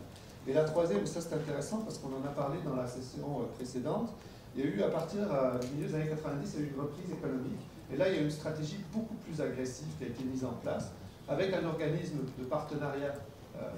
Ça, c'est un truc qui est très, très, très à la mode dans l'Amérique du Nord, un partenariat privé-public, un organisme qui s'appelle Montréal International, et qui vend Montréal à l'international comme un leader, là, on a parlé de hotspot, etc., qui le vend comme un leader, et qui s'appuie sur toute une série d'aménités qu'on trouve à Montréal, mais qui s'appuie aussi sur beaucoup d'avantages fiscaux qui sont donnés aux entreprises pour venir s'installer à Montréal. Et où on crée des grappes, dans le fond, dans des secteurs de pointe. L'exemple le plus souvent cité, c'est l'électronique. Voilà, Montréal est devenu un pôle, vous le savez sans doute. Ubisoft s'est installé à Montréal, en masse, un des grands studios de production de jeux vidéo, s'est installé à Montréal au travers de ces politiques-là. Et donc ça a fait toute une grappe dans l'industrie de l'électronique, des jeux vidéo, en passant par la post-production. Donc aujourd'hui, Montréal, c'est le pôle nord-américain de la post-production de films, et aussi des effets sur des trucs comme des projections numériques, etc. Donc là, il y a une grappe qui s'est créée. La deuxième qui est en train de se créer pour l'instant, qui est vraiment en train de se créer, c'est la grappe autour de l'intelligence artificielle, avec le fédéral là, qui a investi des centaines de millions pour attirer les universitaires de renommée internationale et les laboratoires pour venir s'installer à Montréal. Donc ça, c'est deux exemples. Pourquoi je dis ça? C'est qu'aussi, Montréal a fait appel, donc on parlait des consultants, etc. Alors nous, on a fait appel à un consultant nord-américain que vous connaissez sans doute, qui est Florida. On a fait venir à Montréal, qui a fait une étude. Et en fait, cette étude n'a jamais, je pense qu'il n'y a pas une ligne de cette étude qui n'a jamais été mise en œuvre. Mais M. Florida est venu à Montréal, a fait une grande conférence, et on s'est retrouvé dans des articles où il parle de Montréal, etc. Et donc tout ça fait partie, à mon avis, ça a été très critiqué, entre autres par des collègues de géographie économique. Il y a une forte l'école de géographie économique, Richard Chermur, Mario Polès, qui était à l'INRS, aujourd'hui un parti à McGill, l'autre à la retraite, mais ils ont été très critiques vis-à-vis de ces approches-là, parce que dans le fond, c'était plus dans, on va dire, du branding qu'autre chose. Par contre, on a aussi une autre logique qui, évidemment, alors là, évidemment, ça tire un certain nombre d'immigrants, la première logique, dont énormément de Français, pour l'instant, qui viennent autour de ce pôle qui est ça.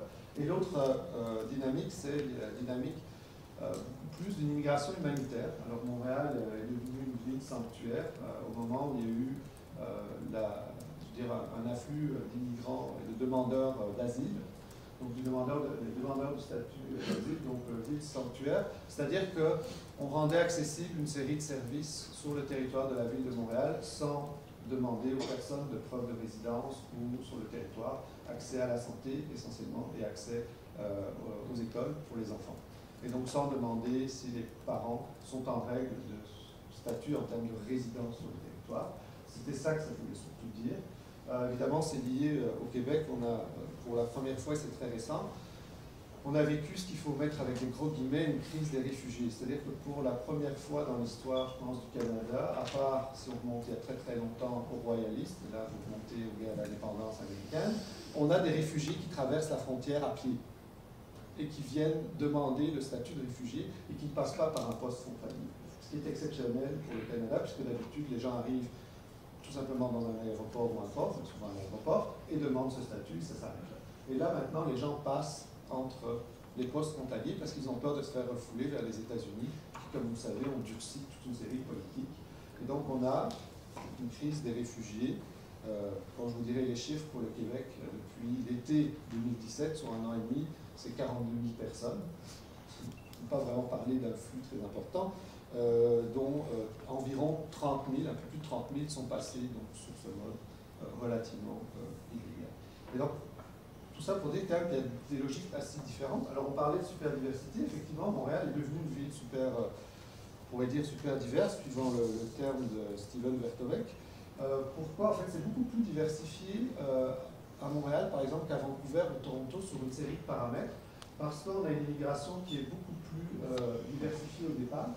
Donc c'est à peu près, aujourd'hui, les immigrants, c'est 23% de la population de la RMR, donc de la région métropolitaine. C'est quand même en augmentation relativement constante, on va dire, depuis le début des années 90. On a à peu près à ça 16% de la population qui est en fait ce qu'on va appeler les secondes générations, c'est-à-dire qu'ils ont au moins un parent qui est né à l'extérieur du Canada. Et on a des groupes, donc dit de minorités visibles. Alors les minorités visibles, c'est une catégorie qui amalgame différentes choses. Des choses qu'on identifierait à la race, comme noir, essentiellement c'est noir, arabe, etc. Ou alors à des origines plus précises, par exemple l'Asie du Sud, l'Asie du Sud-Est, Chine, Japon, Corée vont être différenciés. Donc c'est une catégorie un peu qui ressemble à celle peut-être plus qu'on a l'habitude de retrouver dans le recensement américain, mais qui est quand même plus étendue que celle du recensement américain, qui est très très limité. Et finalement aussi, ce qui est très important à Montréal, c'est la langue. 23% de la population qui déclare une langue autre que le français ou l'anglais comme langue maternelle. Évidemment, là, il y a beaucoup d'enjeux autour de ça, autour, dans le fond, de la question de la francisation, essentiellement pour le Québec, puisque le Québec est la seule province uniquement francophone de la Fédération, de la Confédération.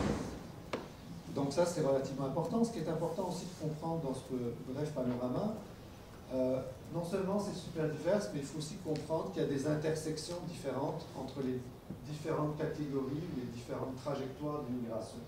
Et ça, c'est très très important. C'est tous des chiffres relativement récents. Ils sont sortis du dernier recensement en 2016. Pour la première fois, le recensement a demandé quelque chose qu'il ne demandait pas, qui était très très important, c'est la catégorie d'immigration. Parce qu'évidemment, les deux logiques que j'ai très brièvement décrites ne mènent pas au même type d'insertion, évidemment, et ne mènent pas au même type de trajectoire, ou ne sont pas, je dirais, intégrés dans le même type de trajectoire d'immigration.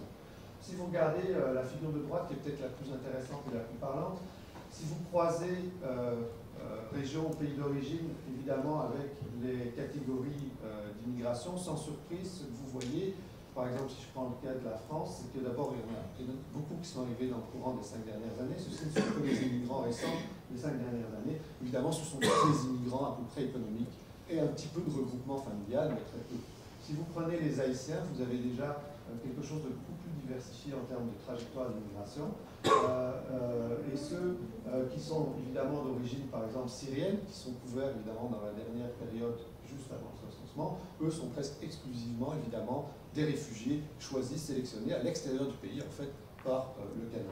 Et donc tout ça aussi est très important parce que ça s'est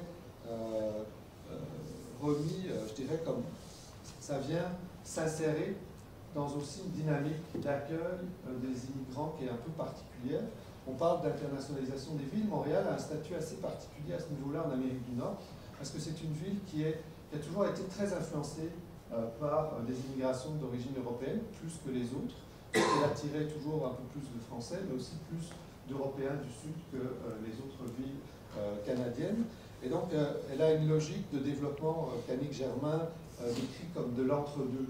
Hein, c'est à la fois un développement qui s'est fait un peu sur une base européenne, en termes de développement vraiment urbain, cadre bâti, etc., mais et aussi avec un État provincial plus fort que dans les autres provinces. Donc il y a beaucoup de choses qui sont réglées par le provincial, donc un État central plus fort, mais qu'il y a aussi une tradition anglo-saxonne où il y a beaucoup de choses qui sont en fait laissées ou déléguées depuis longtemps à des associations, on dirait ici, nous on va dire des groupes communautaires. Et donc l'accueil, et ça c'est important, l'accueil se fait beaucoup dans les quartiers, il y a beaucoup de services qui sont délivrés par des associations locales, en fait des groupes communautaires dans les quartiers. Si je prends l'exemple des immigrants, ils sont filtrés par un seul organisme, qui s'appelle le PREDA. Ils vont les voir tous au moins une fois, vont faire un bilan de santé, besoins, école pour les enfants, etc. Et après, ils vont être, je dirais, leur dossier va être transmis à une série de groupes d'accueil qui sont vraiment très locaux au niveau des quartiers. Alors aussi, autre chose que ça a eu, cette internationalisation, c'est que ça a contribué à transformer radicalement le paysage. C'est pour ça que je disais qu'il faut penser diversité urbaine en lien avec des questions socio-économiques et des trajectoires socio-économiques des villes et des processus d'internationalisation plus larges.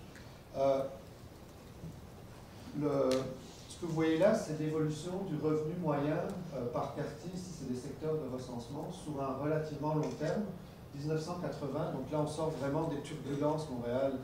On aurait pu remonter plus haut, c'est des données qu'on compile dans le cadre donc, de notre recherche, qu'on mène dans le cadre d'un partenariat sur les quartiers en transformation, en anglais c'est Neighborhood Change Research Partnership.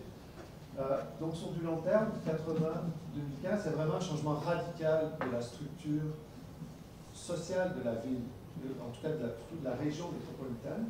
Si vous regardez 80, on a je dirais une vision classique de villes nord-américaines avec les quartiers pauvres au centre et des banlieues de classe moyenne à l'extérieur. Et évidemment, 2015, c'est l'inverse. Vous avez des quartiers plutôt de classe moyenne au centre, voire plutôt supérieurs, et encore quelques quartiers qui ont des taux, des revenus moyens inférieurs à ceux de la région métropolitaine. Mais vous voyez bien qu'il y a eu une dispersion des quartiers les plus défavorisés relativement par rapport à la moyenne vers la périphérie. Et donc avec un processus fort évidemment dans le centre de gentrification, sur lequel d'ailleurs il y a à Montréal pour le coup beaucoup de luttes qui sont des luttes locales avec des actes de vandalisme, de destruction d'immeubles en construction, de vandalisme sur tout ce qui est trop trendy se fait envoyer un extincteur avec de la couleur dans la vitrine de la nuit, donc ça fait beaucoup de dégâts au commerce, etc. Donc il y a là vraiment on sent une tension et ça s'explique dans ce changement vraiment radical de la structure sociale de la ville. Et à droite, ce que vous avez, c'est le changement en fait entre les deux. Ça vous permet de voir que les zones en bleu ont gagné en fait du terrain par rapport à la croissance du revenu moyen et les zones en rouge en ont perdu, en gros. Pourquoi je dis ça? C'est que l'internationalisation a exacerbé ce phénomène-là. On pourrait faire l'hypothèse que c'est venu, si je dirais, créer la troisième vague de gentrification à Montréal. Pourquoi je dis ça? Si je prends un seul exemple, c'est le Myland.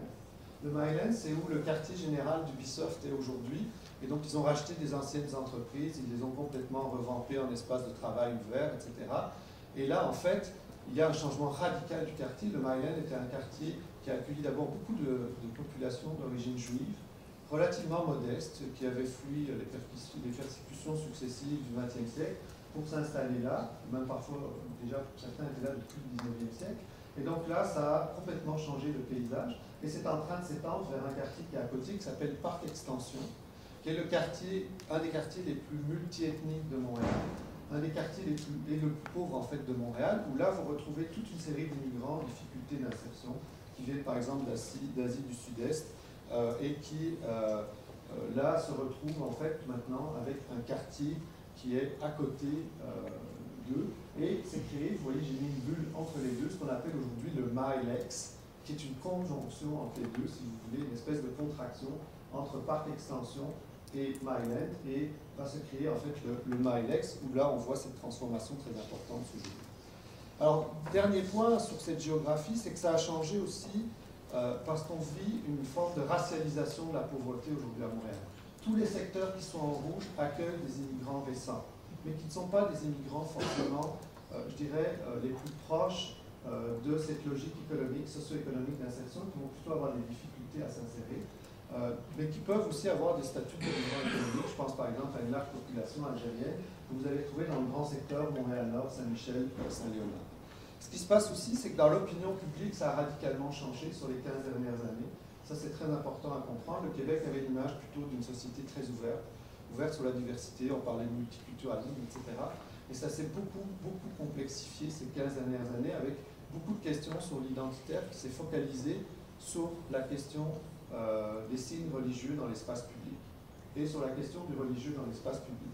Et une série d'acteurs politiques ont fait du capital, je dirais, politique là-dessus, en exacerbant ça et en ciblant beaucoup les classes moyennes, qui étaient un électorat potentiellement très rentable pour eux. Alors ça m'a amené, et là-dessus je vais essayer d'aller très vite, mais ça m'a amené avec une collègue, donc Annick Germain, à faire une enquête sur 4 quartiers de classe moyenne pour voir si ce que les sondages d'opinion nous disaient était sur la fermeture, le rejet, l'exclusion des immigrants, etc., se confirmait sur le terrain et en adoptant une approche qui était très micro-sociologique, puisqu'on faisait des observations fines d'espace public, des observations avec des entretiens. On a fait 155 entretiens courts parce qu'il fallait qu'on fasse du nombre, parce qu'il fallait qu'on puisse contrer en fait le discours ambiant et le discours de l'opinion publique plus générale. Peut-être dernier point là-dessus, c'était 4 quartiers de classe moyenne qui tous connaissaient des forts afflux d'immigrants. Donc il y avait une forte entrée d'immigrants dans ces quartiers et qui étaient aussi suffisamment étendus pour avoir des logiques très diversifiés, donc des espaces résidentiels, mais aussi des espaces plus de la centralité. Alors pas des places ou des grandes infrastructures, mais des parcs, des bibliothèques, des piscines, donc des espaces, je dirais, des équipements publics ou des parcs de taille relativement moyenne. Alors là-dedans, on a observé toutes sortes de choses, mais peut-être juste pour, dans le fond, aller un peu plus vite, ce qu'on voyait, dans le fond, sur le terrain, c'est qu'on reste dans un rapport à l'espace et un rapport au quartier qui est un peu ambivalent, puisqu'à la fois on y cherche une forme de coprésence, je dirais, dans un certain voisinage, c'est-à-dire qu'on connaît les gens, on reconnaît les gens, mais on ne veut pas forcément non plus, comme toujours, avoir une forme d'autonomie, on veut garder aussi une forme d'autonomie, d'intimité, et donc il y a aussi de la différence et du retrait. Par contre, ce qui est très important, c'est que l'espace public de quartier est devenu en fait le lieu neutre et interstitiel de la ville plurielle. Ce n'est plus des institutions comme on avait d'ailleurs à Montréal. La petite Italie était le lieu d'interface entre la population italienne et le reste de la population québécoise. Les gens venaient dans les cafés, les gens venaient au marché, les gens, etc. C'est là que se faisait l'interface entre, je dirais, majoritaire, minoritaire, si je reprends les termes grecs. Et aujourd'hui, c'est beaucoup plus diffus et ça se fait à tous les niveaux. Et c'est très important parce que c'est ça qu'il faut aussi conserver aujourd'hui dans la ville diversifiée. Il y a des régulations de ça et on a observé, je pourrais en revenir dans la discussion, on a observé des endroits où, par exemple, ces régulations n'étaient pas maintenues, des espaces publics relativement ouverts, peu segmentés ethniquement, etc., où justement, c'est ce que le rôle qu'il jouait en termes de coprésence ne se faisait plus.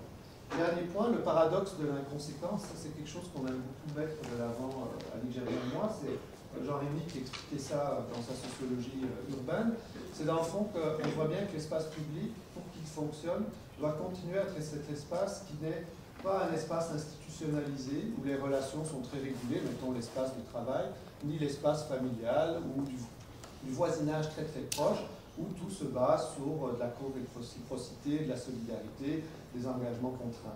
Et donc c'est ça qu'il faut maintenir, et c'est ça le de l'affaire, c'est vraiment maintenir le paradoxe de l'inconséquence. Dernier petit point, c'est pas parce que c'est inconséquent que c'est pas important pour les gens. Ce qu'on voyait aussi, c'est qu'il y a une pédagogie de la diversité qui se développe.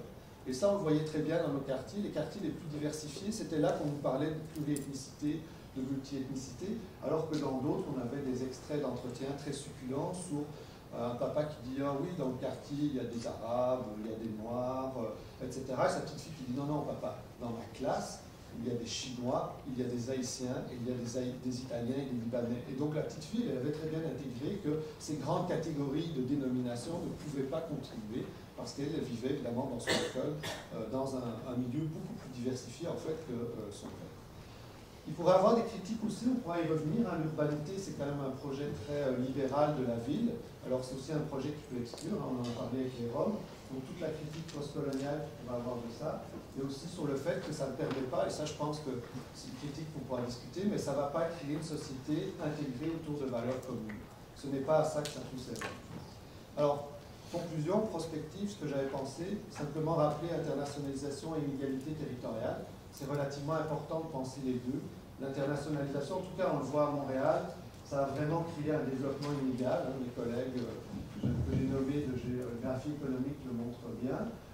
Ça crée évidemment des inégalités qui sont articulées à de la diversité ethnique qu'il faut prendre en compte. Les questions de discrimination, de stigmate sont très importantes, hein, de racialisation de la pauvreté, que l'on montre entre autres dans les travaux que Fred expose. Et alors aussi, peut-être un petit point, la question du micro-politique. C'est beaucoup débattu en ce moment au Québec, on parle de la micro-gestion versus les grands projets de société. Et effectivement, peut-être que c'est souvent des gestions, comme je l'ai dit, des régulations se font à des échelles très fines, et parfois quelques dispositions très minimes d'accessibilité à des équipements collectifs ou des services municipaux vont faire qu'ils vont être accessibles ou non à toutes les populations. Est-ce qu'on permet aux femmes musulmanes de se baigner à pied ou non? Est-ce qu'on permet à des associations de soccer de créer des équipes sur des bases ethnoculturelles ou non, etc., vont faire que l'espace public va continuer à fonctionner ou non sur une base de cohabitation et d'inclusion de tous au niveau d'un quartier. Voilà, merci. Merci. Merci Xavier, merci d'avoir accéléré sur la fin. Alors j'avais déjà durement négocié avec les organisateurs pour terminer à écart, il est 20. Donc est-ce qu'il y a... J'ai des questions, mais on pourra en parler après indépendamment, mais est-ce qu'il y a une ou deux questions Oui. Voilà, très brièvement. Dans cette présentation de Montréal International, vous insistez à juste titre sur le rôle du quartier, d'activer le quartier dans sa préoccupation de cette diversité. Mais la question d'après, de troisième, c'est les rapports entre quartiers. Vous avez un peu suggéré certains quartiers résistent, mais c'est bien d'activer le quartier, et c'est le corollaire de l'internalisation. Les gens se stabiliser, conquérir leur droit à la résidence. Oui, il y a le rapport entre les quartiers. Comment c'est géré par qui? Est-ce que c'est la municipalité ou quelqu'un d'autre? Alors, juste peut-être avant, tu peux réfléchir à la réponse, est-ce qu'il y a une ou deux autres questions? Bref. Ce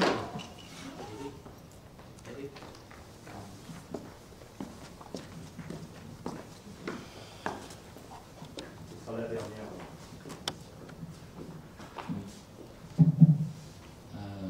Christian Lefebvre, Toronto fait une grande publicité autour justement de la diversité. La diversité, c'est ma force, notamment au niveau de la compétition internationale. Qu'en est-il de Montréal? Est-ce que c'est quelque chose qui est revendiqué sur le plan politique ou pas du tout? Je vais prendre la dernière question, parce que c'est la plus simple. Non, ce n'est pas revendiqué. Pour une raison, et ça va me donner l'occasion peut-être de développer juste un point, on vient de vivre au Québec une rupture politique majeure. Donc il y a un nouveau parti qui a été élu qui s'appelle la CAQ, la Coalition Avenir Québec. Oui, ça fait rire dans la salle, nous aussi ça nous fait rire beaucoup, parce qu'au tout début qu'ils étaient à l'Assemblée nationale, quelqu'un leur avait dit qu'avec eux c'était la cacophonie. Et donc entre autres, la cacophonie était devenue... non, c'est pas revendiqué parce que c'est une question stratégique politique. Comme je l'ai dit, les Québécois sont devenus depuis, je dirais, le début des années 2000, tout d'un coup fermés à la diversité. Les sondages le montrent. C'est répété. On a eu dans une espèce de crise identitaire terrible au milieu des années 2000, qui a donné lieu à un rapport devenu célèbre au Québec, le rapport Bouchard-Taylor, donc Richard Taylor étant un philosophe plutôt multiculturaliste, Gérard Bouchard un historien plutôt nationaliste, donc vous voyez que le binôme a été choisi de manière stratégique pour justement gérer ça. Et donc non, c'est pas revendiqué, c'est beaucoup plus, comme je l'ai dit, c'est une logique économique pure. On développe l'économique. C'est intéressant d'aller voir le site de Montréal International, c'est vraiment le leader, on veut, c'est l'excellence à tous les niveaux, etc. Donc ce discours-là est là, oui, Montréal est une ville bonne à vivre, mais c'est surtout sur une question de qualité de vie qu'ils vont mettre de l'avant. Montréal est accessible comparativement à l'Europe, par exemple, en termes de prix fonciers, etc. Ça l'est peut-être moins en moins, mais c'est ça qui vend. C'est pas tellement... Toronto, effectivement, dans les années 2000 et suivantes, et surtout 2000, c'était effectivement la diversité qui prenait. Les rapports en quartier, je suis content aussi qu'on pose la question, parce que là, il y a deux niveaux. Il y a un point que je n'ai pas eu le temps de développer à la fin, mais la question de l'urbanité peut paraître banale. Mais c'est quelque chose qui est souvent, justement, dans les processus d'internationalisation, qui est vendu. Et on le vend pour les quartiers centraux. Mais nous, on travaillait dans des quartiers périphériques, résidentiels, où il y a un peu de commercial, mais où la fonction première est résidentielle. Et en fait, on retrouve à peu près les mêmes, je dirais au niveau micro-local, c'est les mêmes choses que les individus recherchent en ville. Et donc, toute l'emphase qu'on met sur, par exemple, le quartier autour d'Ubisoft, c'est devenu vraiment un quartier tendance, un quartier qu'on vend, un quartier, etc. Là, il y a eu le quartier de l'innovation.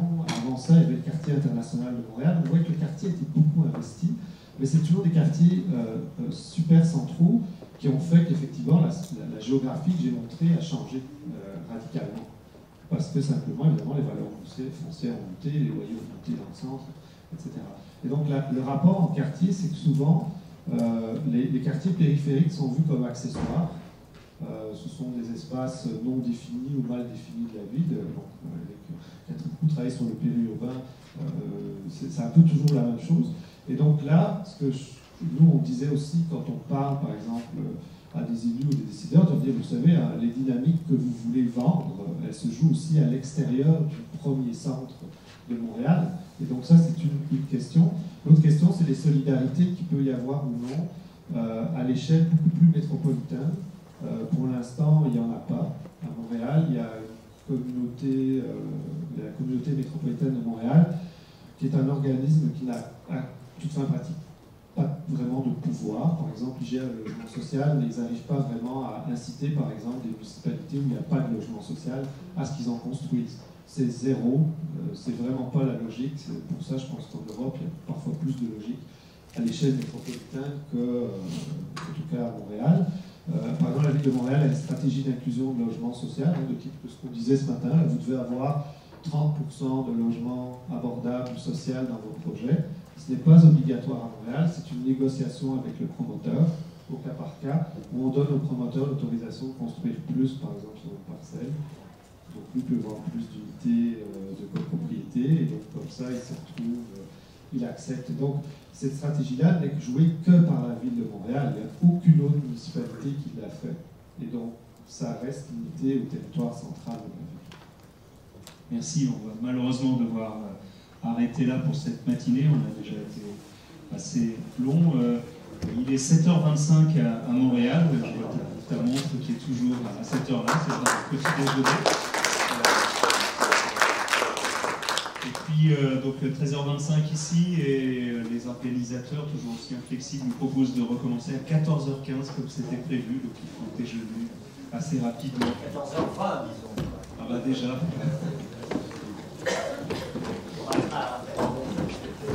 Merci, à tout à l'heure.